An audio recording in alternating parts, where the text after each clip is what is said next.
There is an old law on the books in Virginia that has re-traumatized families for years. It actually makes it a crime to attempt or die by suicide. Families say it only adds to the pain of losing a loved one. Northern Virginia Bureau reporter Drew Wilder spoke to one of the families who dedicated everything to getting that law removed from the books. 5/27/12. That is my wedding date. A few years after his wife died, Stephen replaced his wedding band with a tattoo. The ink will fade long before the love for his late wife ever could. I mean, I still have our wedding bands. I still put it on every once in a while, but I got her. She's there. This week marks 1 decade since the day that ravaged Stephen Mittendorf's life. And 10 years later, he can now celebrate work that will benefit countless others.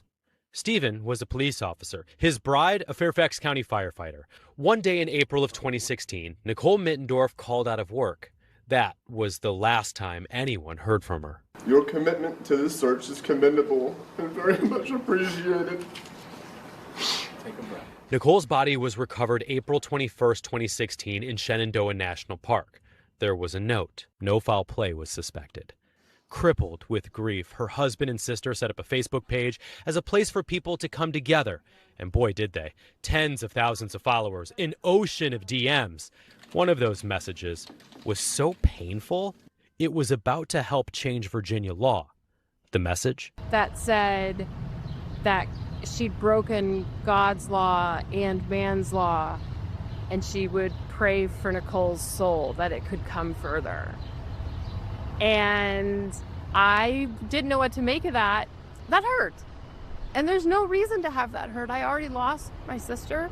You never think about losing a sibling during your lifetime. You expect that person to be there for the rest of your life. And that hurt. Jennifer and Stephen were contacted by a state politician who told them that there had been work on eliminating an old British common law that was still on the books. In Virginia, it is a crime to attempt or die by suicide. If there was an attempt that happened that was not successful, I had someone message me and say that their insurance asked for cost recovery because you were a criminal because you attempted suicide. For years, families affected by suicide worked with multiple politicians to try to remove the law from the books. It passed the General Assembly twice under the last governor.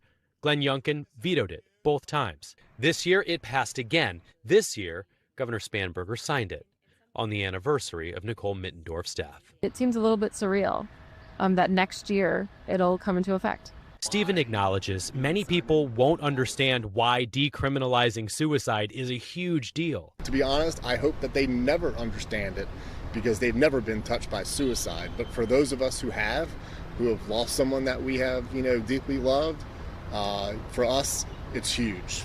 And just like Stephen's wedding band, Jennifer is now ready to part ways with an accessory, her bracelet that called for the end of criminalized suicide. It's done now. That's crazy. Reporting in Northern Virginia, Drew Wilder, News 4.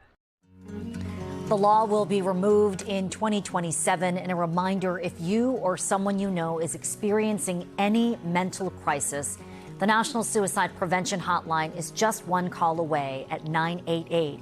And we have a list of resources on our website, NBCWashington.com.